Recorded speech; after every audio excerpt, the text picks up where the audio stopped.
ನನ್ನ ಚಾನಲ್ ನಲ್ಲಿ welcome. So guys, ಇವತ್ತಿನ ರೀಡಿಂಗ್ ಬಂದು ಪಿಕ್ ಅ ಕಾರ್ಡ್ ರೀಡಿಂಗ್ ಇರುತ್ತೆ.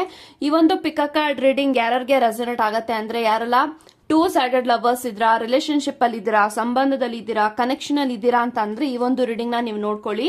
ಸೊ ಕಾನ್ಸೆಪ್ಟ್ ಏನು ಅಂತ ಅಂದ್ರೆ, ನಿಮ್ಮ ಪರ್ಸನ್, ನೀವ್ ಯಾರ ಜೊತೆ ಕನೆಕ್ಟ್ ಆಗಿದ್ರ ಆ ಒಂದು ಪರ್ಸನ್ ನಿಮ್ಮನ್ನ ಎಷ್ಟು ಪ್ರೀತಿ ಮಾಡ್ತಾರೆ, ಎಷ್ಟು ಲವ್ ಮಾಡ್ತಾರೆ, ಅಂಡ್ ಅವರ ಒಂದು ಕರೆಂಟ್ ಥಾಟ್ಸ್ ಏನು ನಿಮ್ಮ ಬಗ್ಗೆ, ಕರೆಂಟ್ಲಿ ಏನ್ ಯೋಚನೆ ಮಾಡ್ತಾ ಇದಾರೆ, ಪ್ರತಿಯೊಂದು ಡೀಟೇಲ್ಡ್ ಲವ್ ರೀಡಿಂಗ್ ಆಗಿರುತ್ತೆ ಇದು. ಸೊ ದಯವಿಟ್ಟು ಈ ಒಂದು ರೀಡಿಂಗ್ ನ ಫುಲ್ ನೋಡಿ ಅಂತ ಹೇಳ್ತಾ, ಸೊ ವಿಡಿಯೋನ ಸ್ಟಾರ್ಟ್ ಮಾಡೋಕ್ಕಿಂತ ಮುಂಚೆ ನನ್ನ ಚಾನಲ್ಗೆ ಇನ್ನೂ ಯಾರು ಸಬ್ಸ್ಕ್ರೈಬ್ ಮಾಡ್ಕೊಂಡಿಲ್ಲ, ಗೈಸ್ ಪ್ಲೀಸ್ ಸಬ್ಸ್ಕ್ರೈಬ್ ಮಾಡ್ಕೊಳ್ಳಿ ಅಂತ ಹೇಳ್ತಾ, ಇಲ್ಲಿ ನಾನು 2 ಕ್ರಿಸ್ಟಲ್ಸ್ ನ ಕೊಟ್ಟಿದ್ದೀನಿ. ಸೊ ಫಸ್ಟ್ ಕ್ರಿಸ್ಟಲ್ ಬಂದು ಸಾಡ್ ಲೈಟ್ ಅಂಡ್ ಸೆಕೆಂಡ್ ಕ್ರಿಸ್ಟಲ್ ಬಂದು ರೆಡ್ ಜಾಸ್ಪರ್.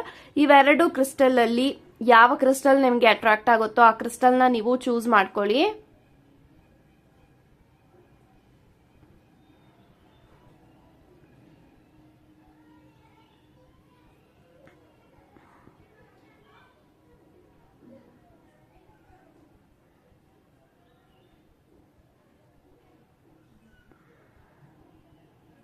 ಐ ಥಿಂಕ್ ಇವಾಗ ನೀವು ಚೂಸ್ ಮಾಡ್ಕೊಂಡಿದ್ರ ಅನ್ಕೊಳ್ತೀನಿ.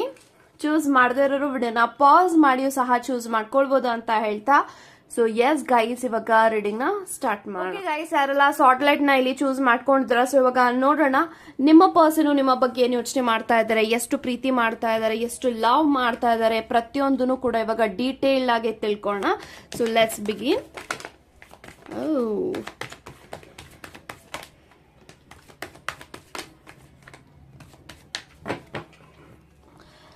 ನೈಟ್ ಆಫ್ ಸೋರ್ಡ್ಸ್ ಇದೆ bottom of the card. So guys, ಯಾರಲ್ಲ ಫಸ್ಟ್ ಪೈಲ್ ನ ಇಲ್ಲಿ ಚೂಸ್ ಮಾಡಿದ್ರ, knight of swords, okay, lovers card, high priestess, 8 of wands, okay, king of cups,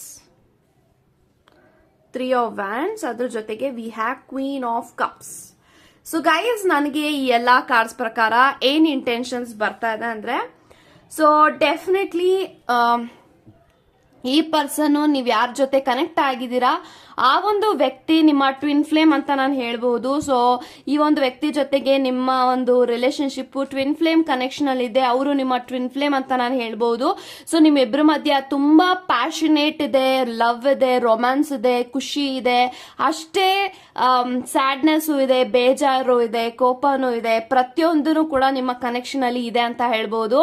so ತುಂಬಾನೇ ನಿಮ್ಮ ವ್ಯಕ್ತಿ ನಿಮ್ಮ ಬಗ್ಗೆ ತುಂಬಾನೇ ಯೋಚಿಸ್ತಾ ಇದಾರೆ, ಥಿಂಕ್ ಮಾಡ್ತಾ ಇದಾರೆ, ಮಿಸ್ ಮಾಡ್ತಾ ಇದಾರೆ ಅಂತ ಹೇಳ್ಬೋದು. ಐ ಥಿಂಕ್ ನೀವಿಬ್ರು ಭೇಟಿ ಮಾಡಿ ಅಥವಾ ಟೈಮ್ ಸ್ಪೆಂಡ್ ಮಾಡಿ ತುಂಬಾ ತಿಂಗಳುಗಳಾಗ್ತಾ ಬರ್ತಾ ಇದೆ, ತುಂಬಾ ಲಾಂಗ್ ಟೈಮ್ ಆಗ್ತಾ ಬರ್ತಾ ಇದೆ.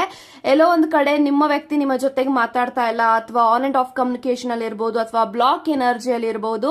ಸೊ ಡೆಫಿನೆಟ್ ಆಗಿ ನೀವೇನಾದ್ರೂ ನೋ ಕಾಂಟ್ಯಾಕ್ಟ್ ಅಲ್ಲಿ ಇದ್ದೀರಾ ಅಂತ ಅಂದ್ರೆ, ದಿಸ್ ಪರ್ಸನ್ ಇಸ್ ಡೆಫಿನೆಟ್ಲಿ ನಿಮ್ಮ ಬಗ್ಗೆ ಈ ಒಂದು ಕ್ಷಣದಲ್ಲಿ, ಈ ಒಂದು ಮೊಮೆಂಟ್ ಅಲ್ಲಿ ನಿಮ್ಮನ್ನ ತುಂಬಾ ಯೋಚಿಸ್ತಾ ಇದ್ದಾರೆ, ನಿಮ್ಮ ಬಗ್ಗೆ ತುಂಬಾನೇ ಥಿಂಕ್ ಮಾಡ್ತಾ ಇದ್ದಾರೆ, ಅಂಡ್ ನಿಮ್ಮ ಜೊತೆಗೆ ಮಾತಾಡಬೇಕು, ಅಂಡ್ ಅವ್ರಿಗೆ ಮಾತಾಡದೆ ನಿಮ್ಮ ಜೊತೆಗೆ ಇರೋದಿಕ್ಕೆ ಆಗ್ತಾ ಇಲ್ಲ. ಸೊ ತುಂಬಾ ಒದ್ದಾಡ್ತಾ ಇದ್ದಾರೆ ಅಂತ ನಾನು ಹೇಳಕ್ ಇಷ್ಟಪಡ್ತೀನಿ. Because this person is really missing you so badly ಅಂತ ಹೇಳ್ತೀನಿ. ಸೊ ತುಂಬಾ ಡೆಸ್ಪರೇಟ್ ಆಗಿದ್ದಾರೆ. ನನ್ನ ವ್ಯಕ್ತಿ ಜೊತೆಗೆ ನಾನು ಯಾವಾಗ ಮಾತಾಡ್ತೀನಿ, ಯಾವಾಗ ಅವ್ರ ಜೊತೆಗೆ ನಾನು ಮೆಸೇಜ್ ಮಾಡ್ತೀನಿ, ಕಾಲ್ ಮಾಡ್ತೀನಿ, ಅಂಡ್ ಅವರು ನಿಮ್ಮನ್ನ ತುಂಬಾ ಪ್ರೀತಿ ಮಾಡ್ತಾರೆ. ಆ ಪ್ರೀತಿ ಇರೋದಕ್ಕೇನೆ ನಿಮ್ಮ ಜೊತೆಗೆ ಜಗಳ ಆಡ್ತಾರೆ, ಆ ಜಗಳ ಆಡ್ತಾ ಇರೋದಕ್ಕೇನೆ ನಿಮ್ಮ ಮೇಲೆ ಅವ್ರಿಗೆ ಎವ್ರಿ ಡೇ ಪ್ರೀತಿ ಹೆಚ್ಚಾಗ್ತಾ ಇದೆ ಅಂತ ಹೇಳ್ಬೋದು. ಸೊ ನಿಮ್ಮಿಬ್ರು ಮಧ್ಯ ತುಂಬಾನೇ ಅಟ್ರಾಕ್ಷನ್ ಇದೆ, ಅಫೆಕ್ಷನ್ ಇದೆ ಅಂತ ಹೇಳ್ಬೋದು. ಸೊ ನಿಮ್ಮಿಬ್ರು ಮಧ್ಯೆ ಯಾವ ತರ ಒಂದು ಇದಂತಂದ್ರೆ, ನಿಮ್ಮಿಬ್ರು ಮಧ್ಯ ತುಂಬಾ ಅಂಡರ್ಸ್ಟ್ಯಾಂಡಿಂಗ್ ಇದೆ, ಕಂಪ್ಯಾಟಬಿಲಿಟಿ ಇದೆ. ಸೊ ನಿಮ್ಮ ಕಪಲ್ ನ ನೋಡಿದಾಗ ತುಂಬಾ ಜನ ಅನ್ಕೊಳ್ತಾರೆ, ಇದ್ರೆ ಈ ತರ ಕಪಲ್ ಇರ್ಬೇಕು, ಇದ್ರೆ ಈ ತರ ಒಂದು ಕ್ಯೂಟ್ ಆಗಿರ್ಬೇಕು ಅಂತ ತುಂಬಾ ಜನಕ್ಕೆ ನಿಮ್ಮ ಮೇಲೆ ಈವಿಲ್ ಇದೆ ಅಂತ ಹೇಳ್ಬೋದು. ಬಟ್ ತುಂಬಾನೇ ಹುಷಾರಾಗಿರ್ಬೇಕಾಗತ್ತೆ. ಬಿಕಾಸ್ ಎಲ್ಲೋ ಒಂದು ಕಡೆ ನಿಮ್ಮ ವ್ಯಕ್ತಿ ತುಂಬಾ ಸ್ಟ್ರೈಟ್ ಫಾರ್ವರ್ಡ್, ತುಂಬಾ ಸೆನ್ಸಿಟಿವ್, ಆಮೇಲೆ ತುಂಬಾನೇ ನಿಮ್ಮನ್ನ ಕೇರ್ ಮಾಡ್ತಾರೆ, ತುಂಬಾ ಎಮೋಷನಲ್ ವ್ಯಕ್ತಿ ಅಂತ ಹೇಳ್ಬೋದು. ಅವ್ರಿಗೆ ಏನಾದ್ರೂ ಒಂದು ಸ್ವಲ್ಪ ಏನಾದ್ರೂ ಒಂದು ಸಣ್ಣದಾಗಿ ನೀವೇನಾದ್ರೂ ಹೇಳಿದ್ರು ಕೂಡ ಅದು ಅವ್ರಿಗೆ ತುಂಬಾ ಇಂಪ್ಯಾಕ್ಟ್ ಆಗತ್ತೆ ಅಂತ ಹೇಳಕ್ ಇಷ್ಟಪಡ್ತೀನಿ. ಬಟ್ ಈ ಒಂದು ವ್ಯಕ್ತಿ ನಿಮ್ಮನ್ನ ಮುಂದೆ ಬರುವಂತ ದಿನಗಳಲ್ಲಿ ನಿಮ್ಮನ್ನ ಮೀಟ್ ಮಾಡ್ಬೇಕು, ನಿಮ್ಮನ್ನ ಆದಷ್ಟು ಒಂದು ನ್ಯೂ ಪ್ಲೇಸಸ್ಗೆ ಕರ್ಕೊಂಡು ಹೋಗ್ಬೇಕು, ನಿಮ್ಮ ಜೊತೆಗೆ ಒಂದು ಟೈಮ್ ಸ್ಪೆಂಡ್ ಮಾಡ್ಬೇಕು, ಡೇಟ್ ನೈಟ್ ಮಾಡ್ಬೇಕು, ಅಂಡ್ ತುಂಬಾನೇ ಅವ್ರಿಗೆ ಆಸೆಗಳು ನಿಮ್ಮ ಮೇಲೆ ಹೆಚ್ಚಾಗ್ತಾ ಆಗ್ತಾ ಇದೆ. ಅಂಡ್ ಆದಷ್ಟು ಬೇಗ ನನಗೆ ತುಂಬಾ ಏನ್ ಅನಿಸ್ತಾ ಇದೆ ಅಂತಂದ್ರೆ ಆದಷ್ಟು ಬೇಗ ನಿಮಗೆ ಒಂದು ಲಾಂಗ್ ಟರ್ಮ್ ಕಮಿಟ್ಮೆಂಟ್ ನ ಕೊಡಬೇಕು. ಅಂಡ್ ಆದಷ್ಟು ಬೇಗ ನಾವಿಬ್ರು ಫ್ಯಾಮಿಲಿ ಮಾಡ್ಕೊಳ್ಬೇಕು. ತುಂಬಾನೇ ನಿಮ್ಮ ವ್ಯಕ್ತಿ ಯೋಚನೆ ಮಾಡ್ತಾ ಇದ್ದಾರೆ, ನನ್ನ ಲೈಫ್ ಪಾರ್ಟ್ನರ್ ಆಗಿ ಇವ್ರನ್ನೇ ನಾನು ಚೂಸ್ ಮಾಡಬೇಕು. ಅಂಡ್ ಈ ಒಂದು ವ್ಯಕ್ತಿಗೆ ಯಾವ ತರ ನಿಮ್ಮ ಮೇಲೆ ಪ್ರೀತಿ ಇದೆ ಅಂತಂದ್ರೆ ಆ ಪ್ರೀತಿ ತುಂಬಾ ಅಬ್ಸೆಷನ್ ಗೆ ತಿರುಗ್ತಾ ಇದೆ ಅಂತ ಹೇಳ್ಬೋದು. ಸೊ ತುಂಬಾ ಅಡಿಕ್ಷನ್ ಆಗ್ತಾ ಇದೆ. ನಿಮ್ಮ ಪ್ರೀತಿ ನಿಮ್ಮ ಜೊತೆಗೆ ಮಾತಾಡಿರ ಅಂತಂದ್ರೆ ಆ ಒಂದು ವ್ಯಕ್ತಿ ಅವ್ರ ದಿನಾನೇ ಇಲ್ಲ. ಸೊ ಆ ರೀತಿನಲ್ಲಿ ಒಂದು ವ್ಯಕ್ತಿಗೆ ಆಗ್ತಾ ಇದೆ. ಸೊ ಇದನ್ನ ನೋಡಕ್ ಹೋದ್ರೆ ನಿಮ್ಮಷ್ಟು ಆ ಒಂದು ಅವರ ಜೀವನದಲ್ಲಿ ಯಾರು ಕೂಡ ನಿಮ್ಮನ್ನ ಪ್ರೀತಿಸ್ತಿಲ್ಲ. ಸೊ ಅವರ ಲೈಫ್ ಅಲ್ಲಿ you are the first person. ಅವ್ರು ಇಷ್ಟೆಲ್ಲ ಪ್ರೀತಿ ಮಾಡ್ತಾ ಇದಾರೆ, ಒಬ್ರಿಗೆ ಟೈಮ್ ಕೊಡ್ತಾ ಇದಾರೆ, ಕಮಿಟ್ಮೆಂಟ್ ಕೊಡ್ತಾ ಇದಾರೆ ಅಂದ್ರೆ you are the one in their life ಅಂತ ಹೇಳ್ಬೋದು. ಸೊ ಅವ್ರಿಗೆ ಈ ಹಿಂದೆ ತುಂಬಾನೇ ಬ್ಯಾಡ್ ಎಕ್ಸ್ಪೀರಿಯನ್ಸ್ ಗಳಾಗಿದೆ ಪ್ರೀತಿ ಅಂತ ಬಂದಾಗ. ಬಟ್ ನೀವ್ ಯಾವಾಗ ಅವರ ಜೀವನದಲ್ಲಿ ಬಂದಿದ್ದೀರಾ, ಅವರ ಲೈಫ್ ಕಂಪ್ಲೀಟ್ಲಿ ಚೇಂಜಸ್ ಆಗಿದೆ. ಅವ್ರು ನೋಡೋಂತ ದೃಷ್ಟಿಕೋನ ಆಗಿರ್ಬೋದು, ಅವರು ರಿಲೇಶನ್ಶಿಪ್ಗೆ ಕೊಡೋವಂತ ರೆಸ್ಪೆಕ್ಟ್ ಆಗಿರ್ಬೋದು, ಸೊ ಪ್ರೀತಿ ಮಾಡೋದಾಗಿರ್ಬೋದು, ನೀವು ಅವ್ರ ಲೈಫ್ ಅಲ್ಲಿ ಬಂದ್ಮೇಲೆ ಕಂಪ್ಲೀಟ್ಲಿ ಅವ್ರು ಚೇಂಜ್ ಆಗಿದ್ದಾರೆ ಅಂತ ಹೇಳ್ಬೋದು. But this person is truly madly deeply in love with you ಅಂತ ನಾನು ಹೇಳ್ಬೋದು. ಬಟ್ ಅವರು ಯಾವತ್ತಿಗೂ ಕೂಡ ನಾನು ಇಷ್ಟು ಪ್ರೀತಿ ಮಾಡ್ತೀನಿ, ಇಷ್ಟು ಕೇರ್ ಮಾಡ್ತೀನಿ ಈ ತರದೆಲ್ಲ ಅವರು ಹೇಳ್ಕೊಳಲ್ಲ. Because this person is some kind of introvert. So introvert ಇದ್ದಾರೆ ಅವರು, ಯಾರ ಹತ್ರನೂ ಕೂಡ ನಿಮ್ಮ ಬಗ್ಗೆ ಮನ್ಸು ಬಿಚ್ಚಿ ಎಕ್ಸ್ಪ್ರೆಸ್ ಮಾಡೋದಿಲ್ಲ. ಬಟ್ ಅವ್ರಿಗೆ ಹೇಗೆ ಎಕ್ಸ್ಪ್ರೆಸ್ ಮಾಡೋದು ಅಂತ ಅವ್ರಿಗೆ ಗೊತ್ತಿಲ್ಲ. ಬಟ್ ಹಾಗಂತ ಹೇಳಿ ಇವರು ನಿಮ್ಮ ಜೊತೆಗೆ ಪ್ರೀತಿ ಮಾಡ್ತಾ ಇಲ್ಲ ಅಂತ ಹೇಳೋದು ತುಂಬಾ ದೊಡ್ಡ ತಪ್ಪಾಗತ್ತೆ. ನೀವ್ ಎಷ್ಟೇ ಅವರಿಂದ ದೂರ ಹೋಗ್ತಾ ಇದ್ರು ಕೂಡ ಅವರು ನಿಮ್ಮನ್ನ ಚೇಸ್ ಮಾಡೋ ಹಾಗೆ ಅವ್ರ ಲೈಫ್ ಅಲ್ಲಿ ಆಗ್ತಾ ಇದೆ. ಬಟ್ ಅದನ್ನ ಅವ್ರು ಹೇಳ್ಕೊಳಲ್ಲ ಅಷ್ಟೇ. ಬಟ್ ಅವ್ರಿಗೂ ಕೂಡ ತುಂಬಾ ಭಯ ಇದೆ, ನೀವೆಲ್ಲಿ ಬಿಟ್ಟು ಹೋಗ್ತಾರೆ, ಈ ಒಂದು ಕನೆಕ್ಷನ್ ಎಲ್ಲಿ ನನ್ನಿಂದ ಬಿಟ್ಟು ಹೋಗುತ್ತೆ, ಎಲ್ಲಿ ನಾವಿಬ್ರು ಸಪ್ರೇಷನ್ ಆಗ್ಬಿಡ್ತೀವಿ, ದೂರ ಆಗ್ಬಿಡ್ತೀವಿ, ನಮ್ಮಿಬ್ರು ಮಧ್ಯ ತುಂಬಾ ನೆಗೆಟಿವಿಟಿ ಹೋಗಿ ಬಂದ್ಬಿಡುತ್ತೆ. ಇದೆಲ್ಲ ಅವ್ರಿಗೆ ತುಂಬಾನೇ ಡೇ ಅಂಡ್ ನೈಟ್ ಕಾಡುತ್ತೆ ಅಂತ ನಾನು ಹೇಳ್ಬೋದು. But this person is really in love with you ಅಂತ ನಾನು ಹೇಳ್ತೀನಿ. ಸೊ ಏನೇ ಆದ್ರೂ ಕೂಡ ನೀವನ್ನ ಪಡ್ಕೊಳ್ಬೇಕು, ನಿಮಗೆ ತುಂಬಾ ಇಂಪಾರ್ಟೆನ್ಸ್ ಕೊಡ್ಬೇಕು, ಅವರ ಜೀವನದಲ್ಲಿ ತುಂಬಾ ಚೆನ್ನಾಗಿ ನೋಡ್ಕೊಳ್ಬೇಕು ಅನ್ನೋ ಒಂದು ಯೋಚನೆಗಳು ತುಂಬಾನೇ ಒಂದು ವ್ಯಕ್ತಿಗಿದೆ. ಸೊ ಅವರ ಡ್ರೀಮ್ಸ್ ಇದೆ ನಿಮ್ಮ ಜೊತೆಗೆ, ಈ ತರ ಲೈಫ್ ಅಲ್ಲಿ ಈ ತರ ಲೈಫ್ ಸ್ಟೈಲ್ ಅಲ್ಲಿ ನಾನು ಬದುಕಬೇಕು ನನ್ನ ವ್ಯಕ್ತಿ ಜೊತೆಗೆ. ಸೊ ಈ ತರ ನಾವ್ ಇರ್ಬೇಕು, ಈ ತರದ್ ಎಲ್ಲಾನು ಕೂಡ ಅವ್ರಿಗೆ ತುಂಬಾ ಡ್ರೀಮ್ಸ್ ಇದೆ ಅಂತ ಹೇಳ್ಬೋದು. But this person is definitely someone who deserves you ಅಂತ ನಾನು ಹೇಳ್ತೀನಿ. ಇವರು ನಿಮಗೋಸ್ಕರನೇ ಹುಟ್ಟಿದಂತ ವ್ಯಕ್ತಿ ಅಂತ ಹೇಳಿದ್ರೆ ಡೆಫಿನೆಟ್ಲಿ ತಪ್ಪಾಗಲ್ಲ. ಬಿಕಾಸ್ ಅಷ್ಟು ಮಟ್ಟಿಗೆ ಅವರು ನಿಮಗೋಸ್ಕರ ಚೇಂಜಸ್ ಆಗಿದ್ದಾರೆ, ಅವರ ಬಿಹೇವಿಯರ್ ಅಲ್ಲಿ ಆಗಿರ್ಬೋದು, ಅವರ ಕ್ಯಾರೆಕ್ಟರ್ ಅಲ್ಲಿ ಆಗಿರ್ಬೋದು. ಸೊ ಪ್ರತಿಯೊಂದು ಕಡೆ ಅವರು ಇರುವಂತಹ ರೂಡ್ನೆಸ್ಗೆ this person is controlling everything for you. Because ನಿಮ್ಮನ್ನ ಅಷ್ಟು ಪ್ರೀತಿ ಮಾಡ್ತಾರೆ, ನಿಮಗೆ ಹರ್ಟ್ ಮಾಡೋದಕ್ಕೆ ಈ ಒಂದು ವ್ಯಕ್ತಿಗೆ ಇಷ್ಟ ಇಲ್ಲ. ಬಟ್ ಕೆಲವೊಂದ್ಸತಿ ಆ ಒಂದು ಸಿಚುಯೇಷನ್ ಕೈ ಮೀರಿ ಹೋದಾಗ ಅವರು ನಿಮಗೆ ಹರ್ಟ್ ಮಾಡ್ತಾರೆ. But that is not also intentional ಅಂತ ಹೇಳ್ಬೋದು. But this person is really love ಅಂತ ಹೇಳ್ಬೋದು. ಸೊ ಮನ್ಸಿನಲ್ಲಿ ಅದೇ ಇಂಟೆನ್ಷನ್ಸ್ ಜಾಸ್ತಿ ಬರ್ತಾ ಇದೆ, ಲವ್ ಅಂತ. So this person deserves your love and you deserves this person in your life ಅಂತ ಹೇಳ್ತಾ God bless you guys. Okay guys, ಯಾರೆಲ್ಲ ರೆಡ್ ಜಾಸ್ಪರ್ ನ ಇಲ್ಲಿ ಚೂಸ್ ಮಾಡ್ಕೊಂಡಿದ್ದೀರಾ? ಸೊ ಇವಾಗ ನೋಡೋಣ ನಿಮ್ಮ ಪರ್ಸನ್ ನಿಮ್ಮನ್ನ ಎಷ್ಟು ಪ್ರೀತಿ ಮಾಡ್ತಾರೆ ಅಂಡ್ ಅವರ ಜೀವನದಲ್ಲಿ ನೀವು ಎಷ್ಟು ಇಂಪಾರ್ಟೆಂಟ್ ಅಂಡ್ ಡೀಟೇಲ್ ಆಗಿ ಅವರು ನಿಮ್ಮ ಬಗ್ಗೆ ಏನು ಯೋಚನೆ ಮಾಡ್ತಾ ಇದ್ದಾರೆ ಅಂತ ಇವಾಗ ತಿಳ್ಕೊಳ್ಳೋಣ. So let's begin.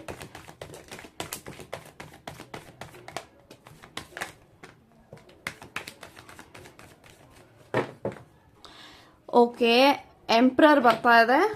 Okay, so guys ಯಾರೆಲ್ಲ ಸೆಕೆಂಡ್ ಪೈಲ್ ನ ಚೂಸ್ ಮಾಡಿದಿರಾ, ಎಂಪ್ರರ್ ಇದೆ bottom of the card, 8 of pentacles, 7 of pentacles, ace of swords, 4 of swords and we have tower. Okay, so guys ನನಗೆ ಎಲ್ಲಾ ಕಾರ್ಡ್ಸ್ ಪ್ರಕಾರ ಏನ್ intentions ಬರ್ತಾ ಇದೆ ಅಂದ್ರೆ ಡೆಫಿನೆಟ್ಲಿ ಈ ಒಂದು ವ್ಯಕ್ತಿ ನಿಮ್ಮ ಸಂಬಂಧದಲ್ಲಿ ನಿಮ್ಮ ಜೊತೆಗೆ ತುಂಬಾ ಸೀರಿಯಸ್ ಆಗಿದ್ದಾರೆ ಅವರ ಸಂಬಂಧದಲ್ಲಿ ಅಂತ ಹೇಳ್ಬೋದು.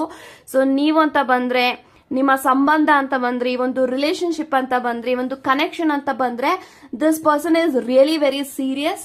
ನಿಮ್ಮ ಒಂದು ವಿಚಾರದಲ್ಲಿ ತುಂಬಾ ಗಂಭೀರವಾಗಿ ಅವರು ನಿಮ್ಮನ್ನ ಇಷ್ಟಪಡ್ತಾ ಇದ್ದಾರೆ, ಪ್ರೀತಿ ಮಾಡ್ತಾ ಇದ್ದಾರೆ, ಕೇರ್ ಮಾಡ್ತಾ ಇದ್ದಾರೆ. ನಿಮಗೋಸ್ಕರ ಅವರ ಜೀವನದಲ್ಲಿ ಯಾರೇ ನಿಮ್ಮಿಬ್ಬರನ್ನ ದೂರ ಮಾಡಕ್ ಬಂದ್ರು ಕೂಡ ಅವರ ವಿರುದ್ಧ ಇವರು ಫೈಟ್ ಮಾಡ್ತಾರೆ.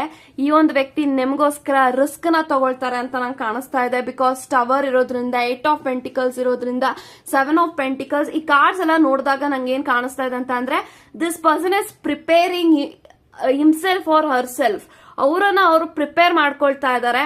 ಈ ಒಂದು ಪ್ರೀತಿನಲ್ಲಿ ಯಾವ ತರ ಇರಬೇಕು ನನ್ನ ವ್ಯಕ್ತಿ ಜೊತೆಗೆ, ಈ ಒಂದು ಪ್ರೀತಿನ ನಾನು ಪಡ್ಕೊಳ್ಳೋದಿಕ್ಕೆ ಏನೆಲ್ಲ ಕಷ್ಟ ಪಡ್ಬೇಕು, ಎಷ್ಟೆಲ್ಲ ಸ್ಯಾಕ್ರಿಫೈಸ್ ಮಾಡಬೇಕು, ಎಷ್ಟೆಲ್ಲ ಇಂಪಾರ್ಟೆಂಟ್ ಆಗಿ ನಾನು ಈ ಒಂದು ವ್ಯಕ್ತಿನ ನೋಡ್ಕೊಳ್ಬೇಕು, ಇದೆಲ್ಲಾನು ಕೂಡ ನಿಮ್ಮ ವ್ಯಕ್ತಿ ಯೋಚನೆ ಮಾಡ್ತಾ ಇದ್ದಾರೆ. ಯಾಕೆ ಅವರು ಪ್ರಿಪೇರ್ ಆಗ್ತಾ ಇದಾರೆ ಅಂತ ಅಂದ್ರೆ, ಮೇ ಬಿ ನಿಮ್ಮಿಬ್ಬರ ಮಧ್ಯ ತುಂಬಾನೇ ವ್ಯತ್ಯಾಸಗಳಿರ್ಬೋದು. ನಿಮ್ಮ ಕ್ಯಾಸ್ಟ್ ಆಗಿರ್ಬೋದು, ಅವರ ಕ್ಯಾಸ್ಟ್ ಆಗಿರ್ಬೋದು, ನಿಮ್ಮ ರಿಲಿಜಿಯನ್, ಅವರ ಟ್ರೆಡಿಷನಲ್ ಎಲ್ಲ ಬೇರೆ ಬೇರೆ ಇದೆ.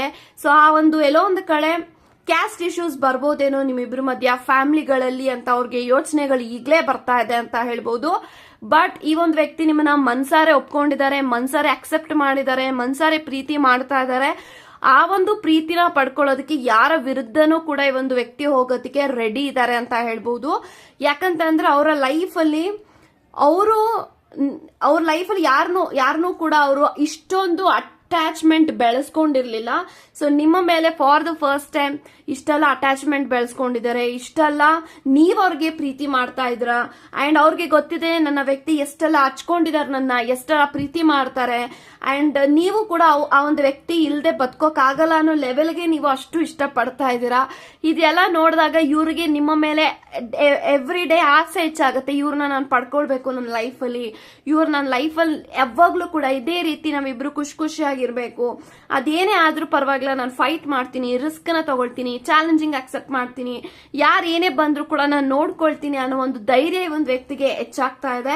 ಅಂಡ್ ಟವರ್ ಇದೆ, ಅವ್ರಿಗೆ ಗೊತ್ತಿದೆ ಮುಂದೊಂದು ದಿನ ಈ ಒಂದು ರಿಲೇಶನ್ಶಿಪ್ ನ ನಮ್ಮ ಮನೆಯವರು ಒಪ್ಕೊಳ್ಳೋದಿಲ್ಲ, ಇದನ್ನ ಹೇಗೆ ಫೈಟ್ ಮಾಡೋದು, ಹೇಗೆ ನನ್ನ ವ್ಯಕ್ತಿನ ನಾನು ಪಡ್ಕೊಳ್ಳೋದು, ಹೇಗೆ ಕಾಪಾಡ್ಕೊಳ್ಳೋದು ಎಲ್ಲಾನು ಈಗಲೇ ಯೋಚನೆ ಮಾಡ್ತಾ ಇದ್ದಾರೆ. ಬಿಕಾಸ್ ಆಫ್ 4 ಆಫ್ ಸೋರ್ಸ್ ಈ ಒಂದು ವ್ಯಕ್ತಿಗೆ ಸರಿಯಾಗಿ ನಿದ್ದೆ ಬರ್ತಾ ಇಲ್ಲ, ಊಟ ಸೇರ್ತಾ ಇಲ್ಲ, ನಿಮ್ಮನ್ನ ಎಲ್ಲಿ ಕಳ್ಕೊಳ್ತೀನಿ ಅನ್ನೋ ಭಯ ಡೈಲಿ ಒಂದು ವ್ಯಕ್ತಿಗೆ ಹೆಚ್ಚಾಗ್ತಾ ಇದೆ. ಸೊ ಆ ಒಂದು ಭಯದಿಂದಾನೇ ನಿಮ್ಮ ಮೇಲೆ ತುಂಬಾ ಕೋಪ ಮಾಡ್ಕೊಳ್ತಾರೆ, ಬೇಜಾರ್ ಮಾಡ್ಕೊಳ್ತಾರೆ, ನಿಮಗೆ ತುಂಬಾ ಹರ್ಟ್ ಮಾಡ್ತಾರೆ.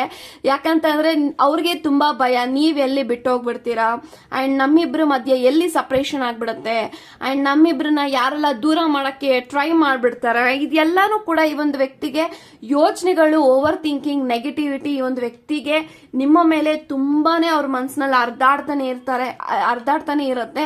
ಪ್ರತಿ ನಿಮಿಷ, ಪ್ರತಿ ಸೆಕೆಂಡ್ ಕೂಡ ಈ ಒಂದು ವ್ಯಕ್ತಿ ನಿಮಗೋಸ್ಕರ ಯೋಚಿಸ್ತಾ ಇರ್ತಾರೆ, ಥಿಂಕ್ ಮಾಡ್ತಾ ಇರ್ತಾರೆ, ಮಿಸ್ ಮಾಡ್ತಾ ಇರ್ತಾರೆ. ನಾವಿಬ್ರು ಯಾವಾಗ್ಲೂ ಇದೇ ರೀತಿ ಇರಬೇಕು. ಅಂಡ್ ಎಲ್ಲೋ ಒಂದ್ ಕಡೆ ಈ ತರ ರಿಲೇಶನ್ಶಿಪ್ ನ ಈ ಒಂದು ವ್ಯಕ್ತಿ ಈ ತರ ಪ್ರೀತಿ ನನ್ನ ಮಾಡಬೇಕು ಅಂತ ನೀವು ಕೂಡ ಮ್ಯಾನಿಫೆಸ್ಟ್ ಮಾಡಿದೀರಾ. ಸೊ ನಿಮ್ಮ ಎಲ್ಲಾ ಮ್ಯಾನಿಫೆಸ್ಟೇಷನ್ ಇವಾಗ ಫುಲ್ಫಿಲ್ ಆಗ್ತಾ ಇದೆ ಅಂತ ಹೇಳ್ಬಹುದು. ಸೊ ಏಸ್ ಆಫ್ ಸೋರ್ಸ್ ಇದೆ. ಸೊ ಡೆಫಿನೆಟ್ಲಿ ನಿಮ್ಮ ಜೊತೆಗೆ ಒಂದು ಸ್ಟಾರ್ಟ್ ಮಾಡಬೇಕು, ಅವರ ಕರಿಯರ್ ಅಲ್ಲಿ ಸ್ಟಾರ್ಟ್ ಅಪ್ ಮಾಡಬೇಕು, ಅಥವಾ ನಿಮ್ಮ ಜೊತೆಗೆ ಏನೋ ಒಂದು ಸ್ಟಾರ್ಟ್ ಮಾಡಬೇಕು ಅಂತ ಇದ್ದಾರೆ. That could be in career ಆಗಿರ್ಬೋದು, ಕರಿಯರ್ ಅಲ್ಲಿ ಕೂಡ ಆಗಿರ್ಬೋದು, ಅಥವಾ ಇನ್ನ ರಿಲೇಶನ್ಶಿಪ್ ಅಲ್ಲಿ ಆಗಿರ್ಬೋದು. ಈ ಒಂದು ವ್ಯಕ್ತಿ ನಿಮ್ಮ ಜೊತೆಗೆ ಬದುಕಬೇಕು, ನಿಮ್ಮ ಜೊತೆಗೆ ಹೆಜ್ಜೆ ಹಾಕಬೇಕು. ನನ್ನ ಲೈಫಲ್ಲಿ ಏನೇ ಆದ್ರೂ ಕೂಡ ಈ ಒಂದು ವ್ಯಕ್ತಿನ ಕಳ್ಕೊಳ್ಬಾರ್ದು ಅನ್ನೋ ಒಂದು ಥಾಟ್ಸ್ ಅಂತೂ ಡೆಫಿನೆಟ್ಲಿ ಆಗಿರುತ್ತೆ. ತುಂಬಾ ಯೋಚನೆ ಮಾಡ್ತಾ ಇದ್ದಾರೆ. ಆಕ್ಚುಲಿ ಇಲ್ಲಿ ನಂಗೆ 7 ಆಫ್ ಪೆಂಟಿಕಲ್ಸ್ ಇರೋದ್ರಿಂದ ತುಂಬಾ ಯೋಚಿಸ್ತಾ ಇದ್ದಾರೆ, ಏನಾಗುತ್ತೋ ಲೆಟ್ಸ್ ಸಿ ಅಂತ. ಬಟ್ ಡೆಫಿನೆಟ್ಲಿ ನಿಮ್ಮನ್ನಂತೂ ಸ್ಯಾಕ್ರಿಫೈಸ್ ಮಾಡೋದಕ್ಕೆ ಒಂದು ವ್ಯಕ್ತಿ ರೆಡಿ ಇಲ್ಲ ಅಂತ ಹೇಳ್ತೀನಿ. ಸೊ ಯಾವುದೇ ಸಂದರ್ಭ ಬಂದ್ರೂ ಕೂಡ ನಿಮ್ಮನ್ನ ತ್ಯಾಗ ಮಾಡೋದಾಗ್ಲಿ, ಸ್ಯಾಕ್ರಿಫೈಸ್ ಮಾಡೋದಾಗ್ಲಿ ಈ ಒಂದು ವ್ಯಕ್ತಿ ಮಾಡೋದಿಲ್ಲ. ಪ್ರೀತಿ ಮಾಡಿದರೆ ಆ ಪ್ರೀತಿನ ಕೊನೆ ಉಸಿರು ಇರೋವರೆಗೂ ಉಳಿಸ್ಕೊಂಡು ಹೋಗ್ಬೇಕು ಅನ್ನೋ ಒಂದು ಥಾಟ್ ಅಲ್ಲಿ ಇವ್ರದ್ದು ಎವ್ರಿ ಡೇ ಮುಂದುವರಿತಾನೆ ಇದೆ. ಅಂಡ್ ನೀವು ಕೂಡ ಪ್ರತಿದಿನ ಇವ್ರನ್ನ ತುಂಬಾ ಹಚ್ಕೊಳ್ತಾ ಇದ್ರ, ಪ್ರೀತಿ ಮಾಡ್ತಾ ಇದ್ದೀರಾ. ಈ ಪ್ರೀತಿ ಯಾವ ತರ ಮಟ್ಟಿಗೆ ನಿಮ್ಮಿಬ್ರ ಮಧ್ಯೆ ಇದೆ ಅಂತಂದ್ರೆ, ಒಬ್ರಿಗೊಬ್ರು ಮೆಸೇಜ್ ಮಾಡದೆ, ಕಾಲ್ ಮಾಡದೆ, ಮಾತಾಡದೆ, ನೀವಿಬ್ರು ಮುಖ ನೋಡದೆ ಒಂದು ಕ್ಷಣನೂ ಇರೋದಿಕ್ಕಾಗಲ್ಲ. ಆ ಒಂದು ರೇಂಜ್ಗೆ ನೀವಿಬ್ರ ಒಂದು ಮಧ್ಯ ಒಂದು ಎನರ್ಜಿ ಇದೆ ಅಂತ ಹೇಳ್ಬೋದು. ಸೊ ಈ ಎನರ್ಜಿ ಹೀಗೆ ಕಂಟಿನ್ಯೂ ಆಗ್ತಾ ಇರ್ಲಿ ಅಂತ ಹೇಳ್ತಾ, ಗಾಡ್ ಬ್ಲೆಸ್ ಯು ಗೈಸ್.